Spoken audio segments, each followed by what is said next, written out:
amablemente tome su asiento. Damos gracias al Señor por todas las cosas, mis hermanos. Yo quisiera que puedan acompañarme en esta tarde al libro de Hechos de los Apóstoles, capítulo 2. Quiero hablar, como ahora va a aparecer en pantalla, Julieta me va a estar ayudando desde la multimedia. Quiero hablar de un tema, un mensaje que he puesto por título: una iglesia que crece con vitalidad. Una iglesia que crece con vida, con dinamismo, con entusiasmo, con avance, con fuerza. Yo quiero hablar del crecimiento de la iglesia. Quiero hablar cómo la iglesia del Señor crece, en qué aspectos crece. Y yo quiero ir al libro de Hechos de los Apóstoles porque ahí tenemos el reflejo de lo que era la iglesia del primer tiempo. La iglesia enseguida que el Señor Jesús ascendió a los cielos, enseguida, al mismo día que vino el Espíritu Santo, el autor de Hechos de los Apóstoles, Lucas, nos narra cómo era la vida de los primeros creyentes. Pero antes de entrar en esto, yo necesito explicar o ir al término de lo que significa la palabra iglesia. La palabra iglesia, la iglesia somos nosotros, hermanos. La iglesia no es un edificio, la iglesia no es una catedral, la iglesia no es un lugar. La iglesia son las personas que componen el cuerpo de Cristo. La iglesia somos tú y yo. La iglesia es cuando nos juntamos. La palabra iglesia significa asamblea o reunión de los que han sido llamados. Nosotros hemos sido llamados del mundo. Nosotros hemos sido llamados del pecado. Nosotros hemos sido llamados de una vana manera de vivir a la luz admirable del Señor. Hemos sido llamados de muerte a vida, de tinieblas a luz. Hemos sido llamados del pecado a la santidad. Somos llamados a los propósitos del Señor. Somos el pueblo llamado del Señor. Y esto es lo que significa la palabra iglesia. Y sobre esto voy a volver más adelante. La iglesia la componemos cuando nos juntamos, cuando nos congregamos, cuando nos reunimos. Y la iglesia que el Señor tiene en mente, en su corazón, la iglesia que el Señor, la iglesia del primer siglo, y la iglesia que el Señor va a venir a buscar a su venida, es una iglesia que tiene que estar en vitalidad, haciendo la voluntad del Señor y haciendo aquello para lo cual el Señor levantó a la iglesia. Y ahora voy a explicar lo que vamos a leer, de qué trata todo esto de hacer la voluntad del Señor, qué es lo que el Señor quiere o tiene para nosotros. Entonces, Hechos de los Apóstoles, capítulo 2, del versículo 40 en adelante, dice lo siguiente: y con muchas otras palabras testificaba y les exhortaba diciendo: sed salvos de esta perversa generación. Así que los que recibieron su palabra fueron bautizados y se añadieron aquel día como 3.000 personas. Y perseveraban en la doctrina de los apóstoles, en la comunión unos con otros y en el partimiento del pan y en las oraciones. Y sobrevino temor a toda persona, y muchas maravillas y señales eran hechas por los apóstoles. Todos los que habían creído estaban juntos y tenían en común todas las cosas. Vendían sus propiedades, sus bienes, y las repartían a todos según la necesidad de cada uno. Y perseverando unánimes cada día en el templo y partiendo el pan en las casas, comían juntos con alegría y sencillez de corazón, alabando a Dios y teniendo favor con todo el pueblo. Y el Señor añadía cada día a la iglesia los que habían de ser salvos. Amén. Aquí vemos la dinámica de la iglesia del primer siglo, como muchos autores la llaman la iglesia primitiva, la primera iglesia. La iglesia enseguida que Jesús ascendió a los cielos y fue llena, investida del poder de lo alto el día de Pentecostés, cuando vino el Espíritu Santo. Ahora, ¿cómo nosotros podemos traspolar una iglesia de hace 2000 años a una iglesia del siglo XXI, del año 2023?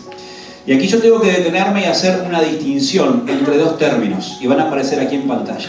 Necesito hacer una distinción entre principios y formas. En la palabra de Dios encontramos principios y formas. Las formas son las maneras de hacer, los métodos, podríamos decir.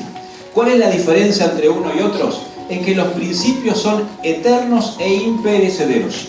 No caducan, se mantienen a lo largo de la historia. Pero las formas son temporales y variables. Las formas cambian, pero los principios se mantienen. Entonces, cuando uno va a la Biblia, cuando uno lee las Escrituras, uno tiene que entender, porque estamos a veces leyendo historias, testimonios de hace 2000 años atrás. Pero la Biblia es un libro siempre eterno, un libro siempre presente. Tiene principios que siguen siendo aplicables al día de hoy, aunque formas han cambiado. Por ejemplo, un principio que no ha caducado, que es imperecedero, que la iglesia tiene que mantenerlo, es la oración. Jesús le enseñó a sus discípulos cómo orar. Cuando oren, oren así, les enseñó un modelo de oración, el Padre Nuestro. La iglesia del primer siglo, la primera iglesia, una iglesia que oraba, una iglesia que buscaba del Señor. 2000 años después, no podemos hacer menos que seguir orando, porque no ha caducado ese principio. Ahora, ha cambiado. En la época de los apóstoles, ellos iban, dice la Biblia en el capítulo siguiente, a la hora de la oración. La hora de la oración eran más o menos las 3 de la tarde. Y dice que Pedro y Juan subían a esa hora a orar, y fue cuando sanaron a un paralítico que estaba sentado a la puerta del templo. Hoy la forma ha cambiado, ya no nos reunimos, por lo menos el horario habitual de la oración, en el tiempo que vivimos, en que la gente trabaja hasta las 5 o 6 de la tarde, el tiempo de oración son los martes a las 7 de la tarde, un horario accesible, un horario en que todos ya más o menos pudimos liberarnos de nuestras agendas. El principio se sigue manteniendo, hay que orar. La manera ha cambiado. Ahora podemos, muchos para orar en nuestra oración devocional, personal en nuestras casas, agarramos el celular y ponemos una pista, ponemos un tema, según nuestras preferencias. En la época de los apóstoles esto no existía. Ellos oraban, lisa y llanamente entraban en la oración. Aunque había alabanzas, aunque había tiempo para adorar al Señor, la manera ha cambiado. La alabanza en aquel tiempo quizás eran con otros instrumentos, era de otra manera. Hoy por hoy ha cambiado. La tecnología, los instrumentos han cambiado. Porque las formas se adaptan a las culturas, a los lugares, a los tiempos, a las épocas. Pero el principio se mantiene. Otro principio que no ha caducado es el principio de congregarnos, de venir a la iglesia, de estar juntos. Y esto cambia también a lo largo y en el presente, en este tiempo cambia. Hay iglesias que viven en trópicos muy calurosos que tienen la primera reunión a las 7 de la mañana, porque ya a partir de las 4 o 5 ya la gente está en movimiento, hace mucho calor, son países tropicales, y el primer culto es a las 7 de la mañana, para salvarse del calor del mediodía. En otros lugares, las iglesias se reúnen. Aquí nos podemos reunir con libertad, pero en otros lugares, en Medio Oriente, la iglesia se reúnen 4 personas en un auto. Y mientras uno va manejando, va conduciendo por la ciudad para no ser por miedo o para escapar, para persuadir de los perseguidores, los que están detrás de los creyentes. 4 se reúnen en un auto y oran, y uno lee la Biblia, y predican, y comparten. Y eso es iglesia también. El principio de congregarse, de estar juntos, no ha cambiado, la manera sí.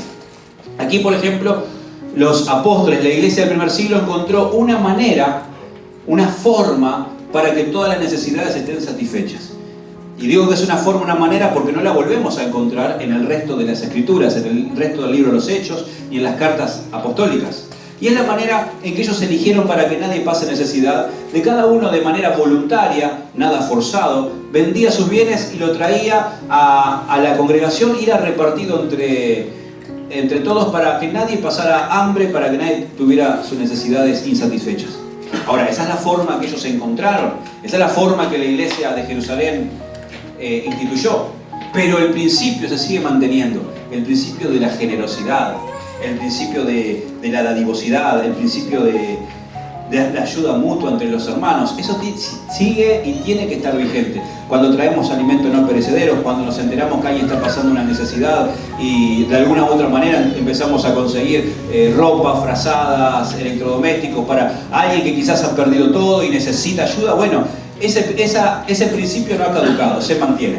¿Vamos bien hasta acá? He logrado hacer la distinción entre formas y principios. Y yo explico esto porque lo que vamos a ver hoy, o lo que vamos a tratar de ver, es los principios que mantienen a la iglesia en vitalidad. Los principios que mueven a una iglesia que crece con vitalidad, con vida, con entusiasmo, con ímpetu. Y los principios del reino de Dios para que la iglesia crezca están basados en los principios del reino. Y la siguiente placa es la pregunta que vamos a responder, es ¿cómo crece la iglesia? Y la iglesia crece en 2 aspectos. Un aspecto que es el aspecto de la siguiente placa, el aspecto cuantitativo y el aspecto cualitativo. 2 palabras, quizás alguno no esté familiarizado, pero las voy a explicar rápidamente. Cuando hablamos de cuantitativo, hablamos de cantidad, hablamos de cosas que se pueden contar, hablamos de números. Cuando hablamos de algo cualitativo, hablamos de la calidad de esos números. Entonces cuando hablamos de la iglesia, que la iglesia crece en estos dos aspectos, decimos que la iglesia crece, la iglesia que está vital tiene que crecer cuantitativamente en almas que se acercan al Señor. Tiene que crecer en cantidad de gente que está viniendo a la iglesia. Crecer en números. Dice aquí que a causa de la predicación de Pedro, ese día 3.000 personas, la primera predicación de la iglesia, 3.000 personas se añadieron ese día. Pero también la iglesia vital tiene que crecer en cantidad, pero también en calidad. Y la calidad tiene que ver con la calidad de los creyentes, con la calidad espiritual, la profundidad espiritual de aquellos que se van convirtiendo. Y voy a entrar a desglosar cada uno de estos términos. Lo primero que quiero hablar es cómo crece la iglesia cuantitativamente, en cantidad. Y la iglesia crece en cantidad básicamente a causa de la predicación del Evangelio. Cuando el Evangelio se predica, las almas se salvan y la iglesia crece.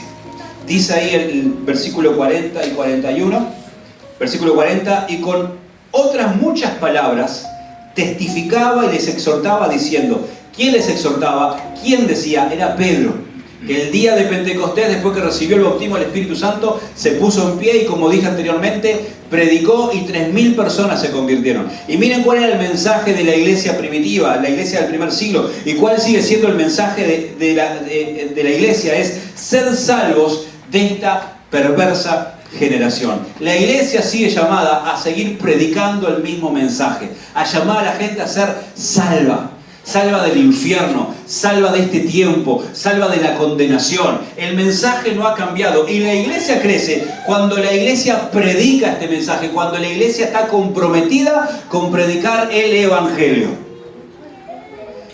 A esto le llamamos en el tiempo de hoy evangelizar. La iglesia que evangeliza es una iglesia que crece. La iglesia que no evangeliza es una iglesia que se fosiliza y pasa a la historia. Es una iglesia que se estanca. La iglesia que somos formadas por nosotros, cuando nos reunimos, nosotros nos fosilizamos si no predicamos del Señor. Nosotros nos estancamos, nos detenemos, dejamos de crecer y dejamos de hacer la voluntad de Dios el día que dejamos de predicar y de evangelizar. La iglesia vital es una iglesia que evangeliza.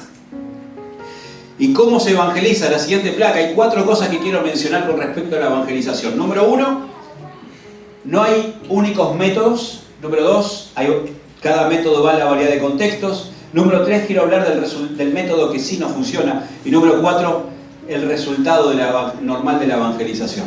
Dice aquí que la evangelización, no hay un método único. No hay una manera de evangelizar sola.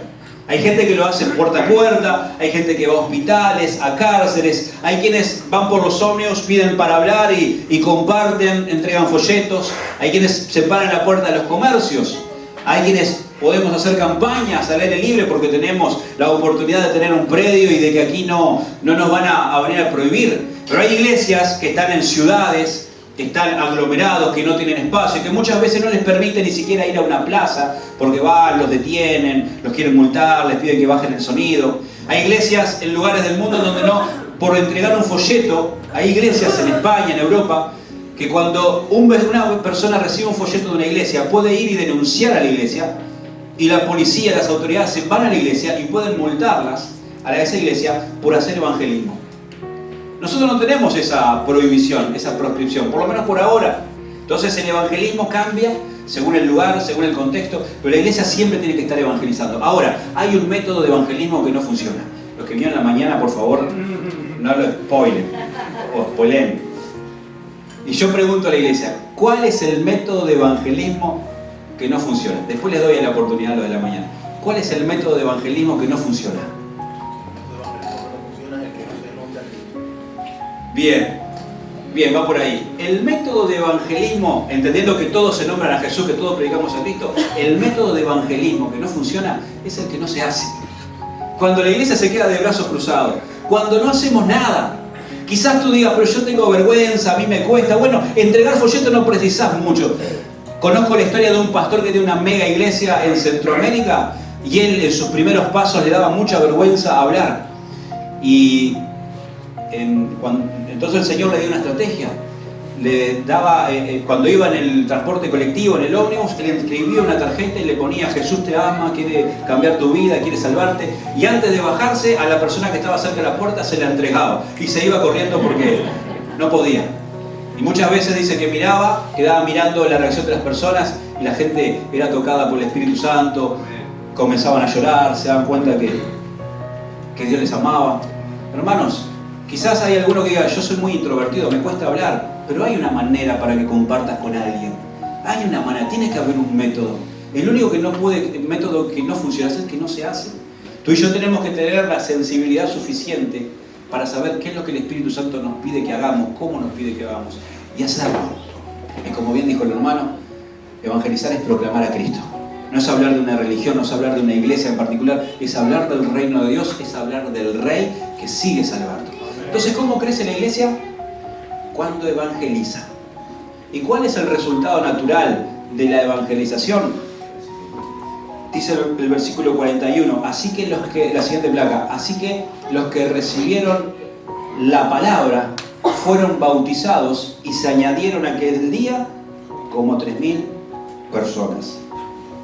Lo natural que sigue a la evangelización en la persona que recibe el amor de Dios, que se convierte, el paso natural que se siente impulsado a dar, es el del bautismo.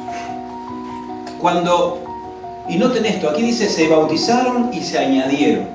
De alguna manera, uno no está completamente añadido a la iglesia, al cuerpo de Cristo, hasta que no ha dado el paso del bautismo. El paso del bautismo es el certificado que te garantiza ya la pertenencia al cuerpo de Cristo, al pueblo de Dios. Pablo lo compara y dice que el pueblo de Israel, el bautismo de ellos fue, simbólicamente hablando, cruzar el Mar Rojo. Y de esa manera, cuando llegaban al otro lado, ya eran el pueblo del Señor. De alguna manera también, cuando uno se convierte, cuando uno se entrega a Cristo, lo natural es que esté en nuestro deseo, en nuestro interior, el querer bautizarnos, el querer dar este paso. Yo tiendo a dudar y a sospechar de aquella persona que hace muchos años que viene a la iglesia, que congrega, que conoce de Cristo y no se ha bautizado. Tiendo a dudar o a sospechar, no puedo emitir juicio, pero puedo abrir la especulación. Digo: ¿será que verdaderamente se ha convertido? ¿Será que verdaderamente ha nacido de nuevo? Si lo normal es que el Espíritu Santo impulse a la gente a querer bautizarse. Por eso, mi hermano, mi hermana, si tú estás viniendo a la iglesia y si tú estás comenzando a caminar en los caminos del Señor y estás teniendo luz ahora de lo que Dios quiere para tu vida, lo que Dios quiere es que te bautices.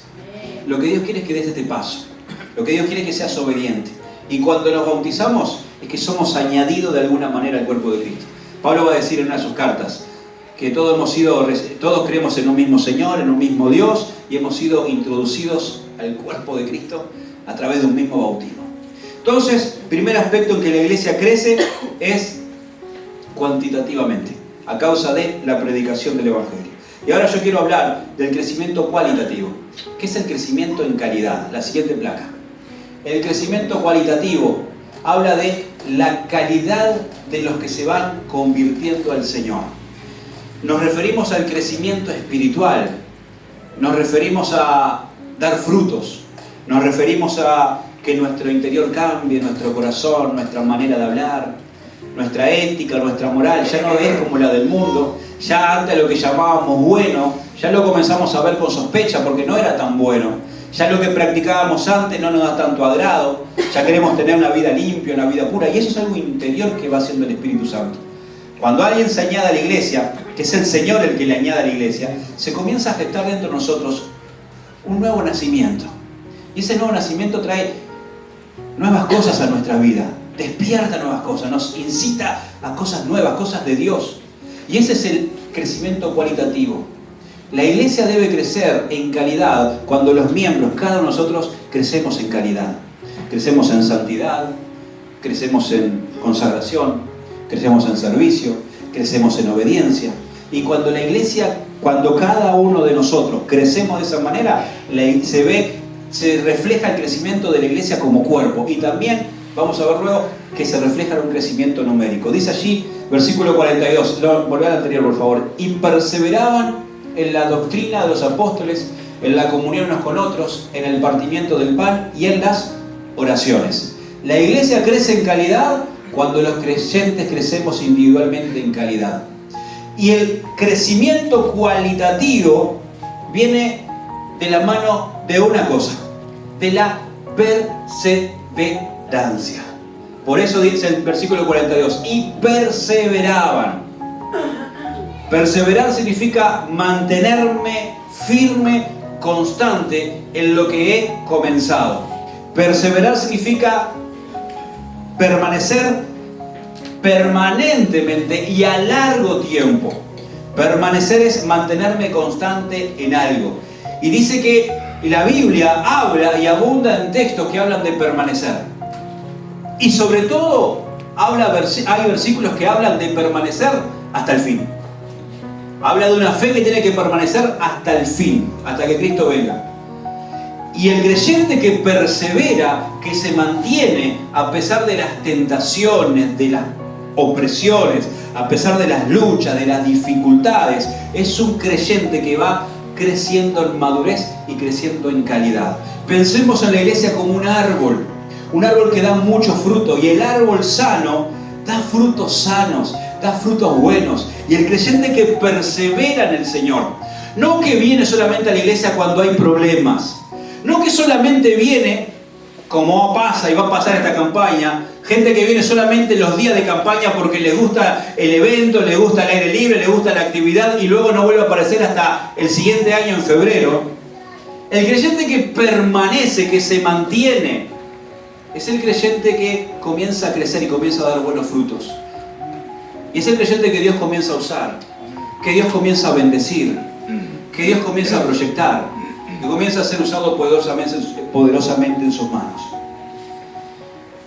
La pregunta es, ¿en qué tenemos que perseverar? Y el versículo lo dice, y ahora sí, la siguiente placa dice, perseveraban en 4 cosas: en la doctrina de los apóstoles, en la comunión unos con otros, en el partimiento del pan y en las oraciones.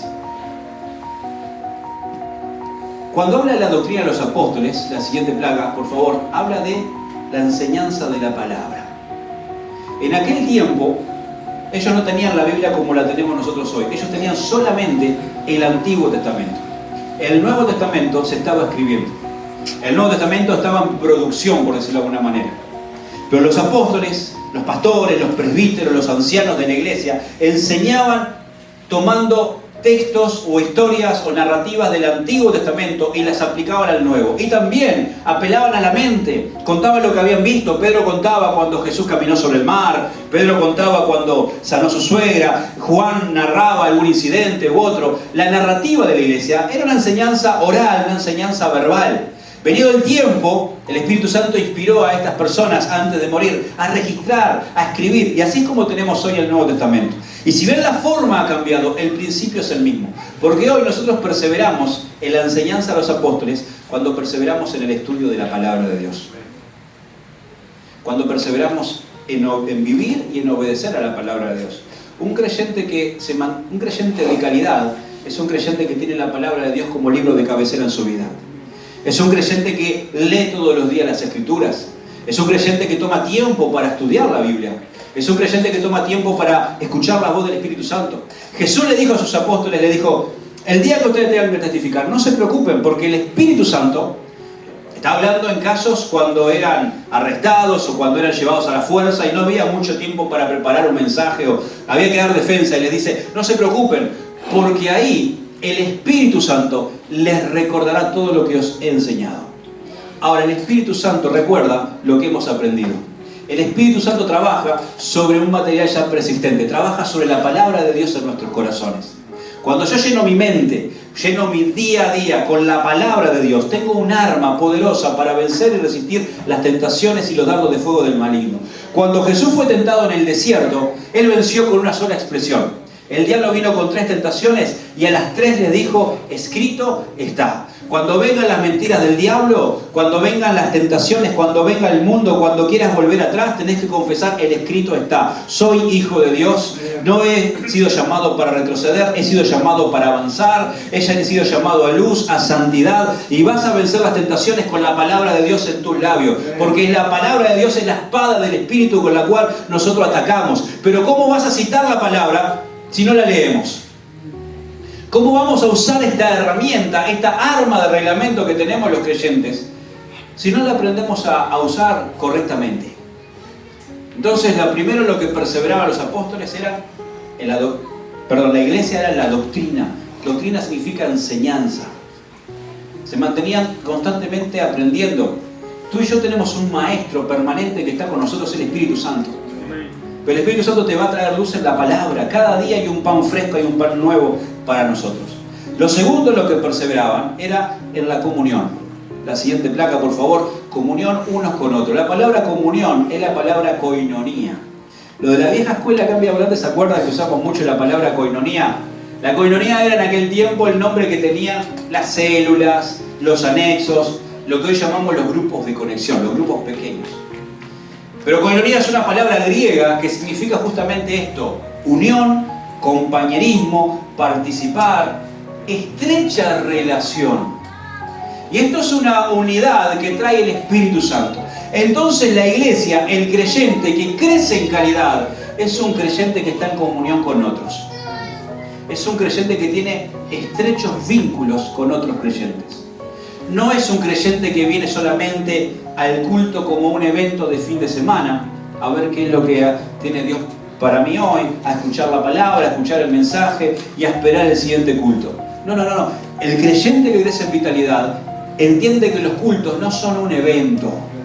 Es un momento para participar, para encontrarnos, para conversar, para transmitir las cargas los unos a los otros. El creyente que crece en calidad no puede crecer aislado de otros creyentes.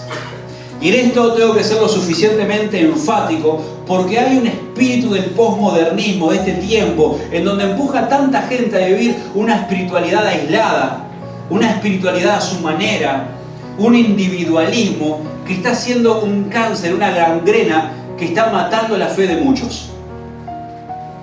Es cierto que la salvación es individual. Es cierto que nadie va a rendir cuenta delante de Dios, de su trono, el día que nos presentemos más que nosotros mismos. Y digamos, y el Señor nos pregunta: ¿qué hiciste con Jesús, con mi hijo? Es cierto que yo tengo que esforzarme en mantener mi propia vida espiritual vital. No negamos esto, no negamos la responsabilidad individual. Pero el diablo se ha ocupado de una manera sistemática de enfatizar tanto esto, que muchos creyentes, que muchos cristianos han olvidado que la vida de fe se vive en comunión con la iglesia. El mismo término iglesia lo expliqué al principio. ¿Qué significa? Asamblea de llamados, reunión de llamados. Hay un término o hay una manera que hay que cambiar, hay una manera de hablar que hay que cambiarla. La gente que dice: yo soy la iglesia. No, eso es un error. Tú no sos la iglesia. Somos la iglesia. La iglesia es un término plural. Tú y yo somos parte de algo mayor, que es la iglesia. La iglesia del Señor, formada a través de miles de creyentes a lo largo del mundo y de todas las edades. Somos parte de la iglesia, somos miembros de la iglesia. Pero la iglesia no está cuando tú y yo estamos solos. La iglesia está presente cuando nos reunimos. Ahora, una cosa es que cuando yo estoy en mi trabajo, cuando yo estoy en mi ámbito y no hay otros creyentes, ahí hay un representante del reino de los cielos. Sos tú y soy yo. Es verdad, hay un embajador, hay una embajadora del reino, hay un heraldo que predica la palabra, hay una luz en medio de las tinieblas, pero cuidado con pensar que nosotros individualmente somos la iglesia. Somos la iglesia cuando nos juntamos, cuando nos reunimos, porque el mismo Jesús que dijo: cuando entres en tu aposento, cierra la puerta y ora a tu Padre que te ve lo secreto, fue el mismo que dijo: cuando hay 2 o 3 en mi nombre, yo estoy ahí en medio. Entonces es imposible crecer espiritualmente en calidad aislado. Es imposible crecer en calidad espiritual lejos de otros hermanos, sin tener vínculos, sin tener buenas relaciones, sin tener a alguien a quien pueda rendir cuentas, a quien pueda abrir mi corazón, a quien le pueda decir: sosteneme en oración porque no puedo con esto, es muy pesado. Es imposible. Lo tercero, lo que perseveraban era en el partimiento del pan. Esto es una clara referencia a la Santa Cena. Ellos no podían celebrar la Santa Cena en el templo porque los judíos no se los permitían. ¿Y dónde la celebraban? En las casas. Tenían la Santa Cena, que iba acompañada también de un social, de un ágape. Y si bien la forma ha cambiado, el principio es el mismo. La Santa Cena tiene aspectos multidimensionales, porque la Santa Cena es un acto de memoria. Haced esto en memoria de mí, es un recordatorio de lo que Jesús hizo en la cruz. La Santa Cena es también una expresión de adoración. Adoramos al Señor cuando celebramos la Santa Cena. La Santa Cena también es comunión con Dios, que me ayuda en la comunión con mis hermanos. Pero un cuarto aspecto de la Santa Cena es también que tiene un aspecto misionológico, habla de la misión de la iglesia. Porque cuando Pablo escribe en 1 Corintios dice: cada vez que participamos del pan y bebemos de la copa, la muerte del Señor anunciamos hasta que Él venga. Cuando participamos en la Santa Cena, estamos de alguna manera predicando, anunciando que estamos confiando en el Señor, que le estamos esperando y que hemos puesto nuestra confianza en Él. Entonces la Santa Cena a mí me habla de compartir de Cristo. Porque dice que compartían el pan entre los creyentes. Jesús dijo en Juan 6:35: yo soy el pan de vida. Y nosotros hemos sido llamados, iglesia, a compartir del Señor. A compartir del Señor cuando nos juntamos, nuestras charlas, nuestras conversaciones. Tiene que estar el Señor en el medio. Podemos hablar de problemas, podemos hablar de dificultades, pero siempre con el Señor en el medio. Proclamando que estamos en aprietos, en dificultades, pero Cristo está con nosotros. Si vamos a aconsejar, Cristo tiene que ser, mira, no sé cómo el Señor va a solucionarlo, pero el Señor se va a encargar. Podemos hablar de otras cosas, a veces vanas, periféricas, secundarias. Podemos hablar de fútbol, de trabajo, podemos hablar de muchas cosas. Pero el tema central, el eje central de nuestras conversaciones debe ser Cristo. Y no solamente entre nosotros. Tenemos que compartir el pan de vida con los que están afuera y se están muriendo de hambre. Tenemos que compartir el pan que un día nos dejó satisfechos, con aquellos que están en infelicidad, en amargura y se están quitando la vida a diario. Y el cuarto aspecto en que la iglesia perseveraba es en la oración. Y nunca es suficiente hablar de oración. La iglesia del primer siglo era una iglesia que oraba y oraba mucho. Y el Señor sigue llamando a la iglesia a orar. Rodrigo, ¿te animás a pasar a tomar la guitarra, por favor? La iglesia del primer siglo era una iglesia empoderada, una iglesia en donde se movían y se manifestaban los dones del Espíritu Santo, en donde se convertían y se añadían, y una iglesia que no cesaba de orar, y al más mínimo problema oraban. Y te reitero, está la oración individual, pero también está la oración colectiva. Porque en el capítulo 4 de Hechos, cuando Pedro es arrestado, dice que la iglesia se reunió a orar. Y oraron hasta que Pedro fue libre. Y cuando Pedro fue libre, la iglesia siguió orando: Señor, danos de nuevo para seguir predicando. Que no nos callemos. Entonces, una iglesia y un creyente que está en vitalidad es un creyente que persevera en estas cuatro cosas: en la doctrina, en la enseñanza, en la comunión, en el partimiento del pan y en la oración. Ahora, yo te hablé de principios, pero aquí, y acá es una invitación que yo quiero hacerte, un desafío para este año, a que perseveremos en estas cuatro cosas. Con respecto a la palabra, léela todos los días, conseguite una Biblia, y si no tenés Biblia hay aplicaciones gratuitas en donde puedes tenerla en tu celular. Lo más importante es que puedas leerla cada día, que la puedas creer, que la puedas poner como constitución de tu vida, como libro de cabecera, pero también que puedas estudiarla. Una iglesia vital, un creyente vital es un creyente comprometido con la palabra. Acá en la iglesia tendremos a partir de marzo estudios bíblicos. Venían los estudios bíblicos y estamos evaluando con aquellos que están viniendo en la tarde, que son muchos. Estamos evaluando si hay quórum, si hay la suficiente cantidad de gente que se me acerca y me dice: yo me apunto, yo quiero ser parte. Estamos evaluando el abrir un estudio bíblico en la tarde también, antes de esta reunión.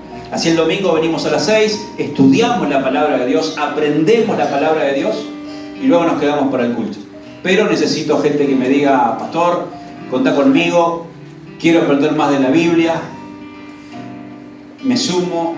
Si llegamos a un quórum suficiente, a partir del mes de marzo estaremos teniendo estudios en la mañana, estudios en la tarde. Quizás alguno diga, pero yo estoy graduado de Instituto Bíblico. Aún hay lugar para seguir aprendiendo. Aún hay más de la palabra, hay tesoros, hay maravillas, hay un mundo por delante. Hay profundidades de Dios que solamente están o se manifiestan, se revelan cuando se abre la palabra. ¿Cómo crezco en comunión? Tenés que tener vínculos estrechos con hermanos, con la iglesia. Para eso es que desde hace 2 años hemos creado los grupos de conexión. Los grupos de conexión son grupos pequeños en donde no hay un culto formal como este. Por supuesto que está la palabra, por supuesto que está Cristo, por supuesto que está la oración. Pero son grupos en donde contamos nuestras penas, contamos los testimonios de lo que Dios ha hecho, nos fortalecemos, levantamos al que está débil. Los grupos de conexión son una bendición, no porque hayamos inventado nada nuevo, porque está todo acá. Entonces el compromiso, yo te animo a que puedas ser parte de un grupo de conexión. Y te animo a más, porque este año queremos redoblar el esfuerzo en los grupos de conexión. Queremos tener más casas de predicación. La dinámica en la iglesia era en el templo y por las casas. Y la misma dinámica tiene que ser en la actualidad. Tenemos un templo donde nos reunimos los días domingos, 2 reuniones, los sábados, los martes. Pero luego tenemos que tener lugares, faros de luz, focos de luz en el barrio donde se predica a Cristo.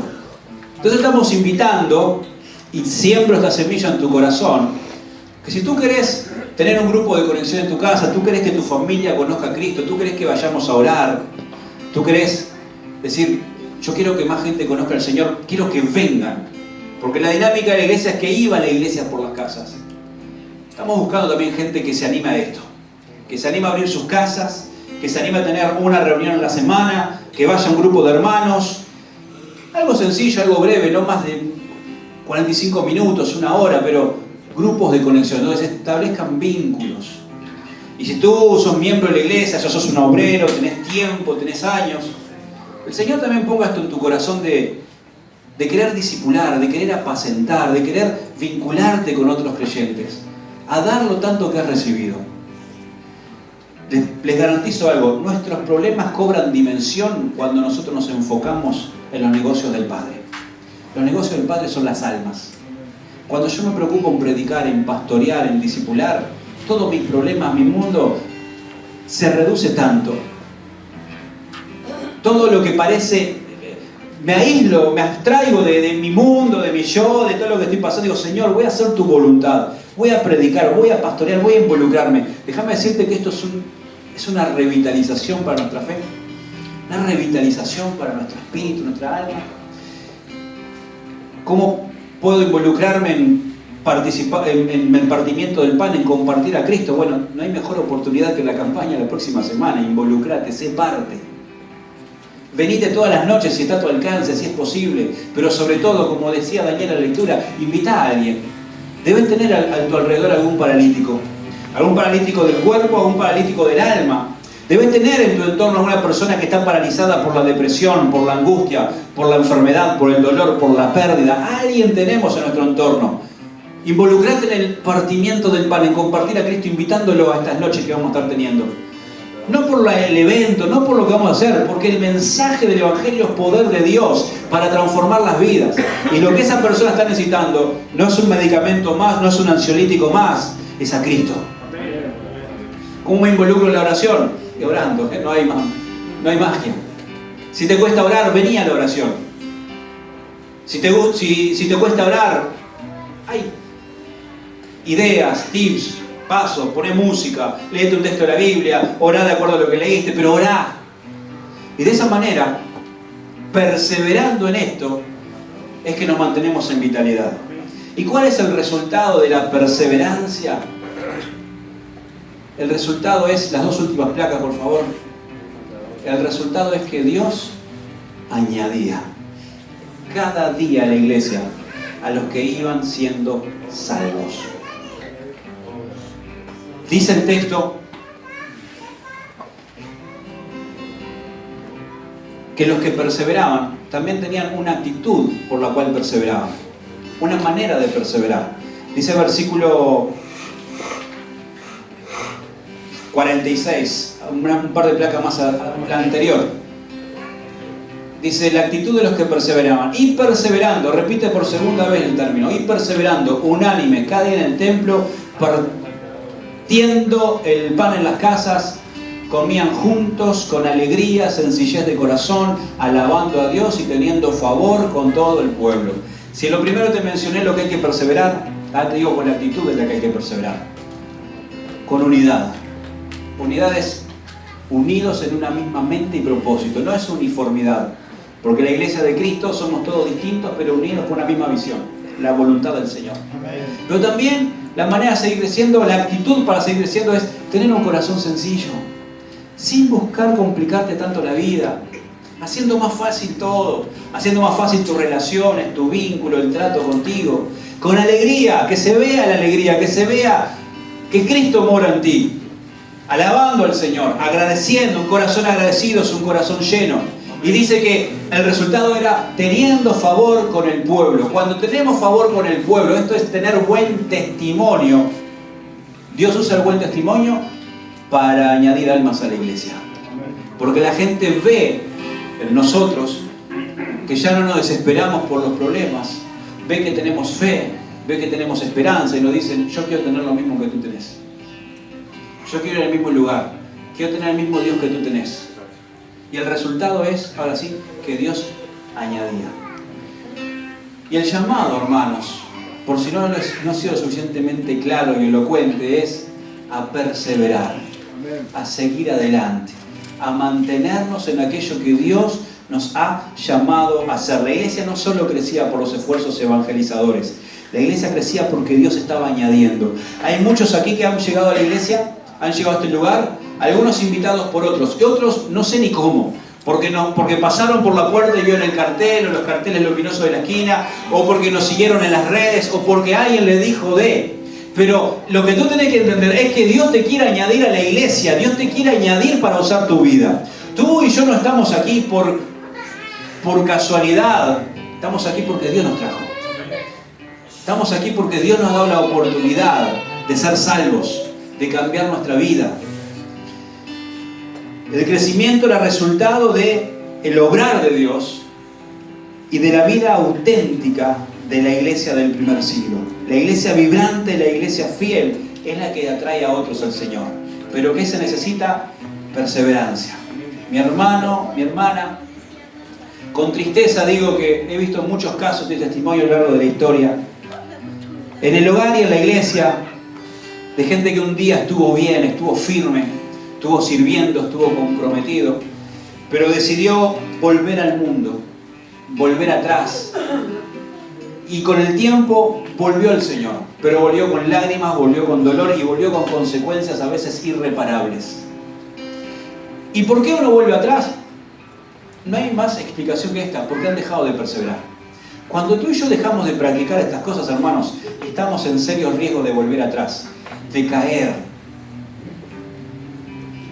El creyente que está tomado de la palabra, el creyente que está en comunión con otros, es el que tiene altas posibilidades de seguir adelante, de seguir creciendo. Quiero reiterar para finalizar lo que significa la palabra perseverar y te quiero invitar a que te puedas poner en pie. Perseverar significa adherirse con fuerza, ser constante o persistir continuamente. Adherirse con fuerza, ser constante o persistir continuamente. Iglesia, el Señor nos está llamando este tiempo a perseverar en lo que hemos recibido. Mi hermano, persevera hasta el fin. Mantente en lo que Dios te ha llamado.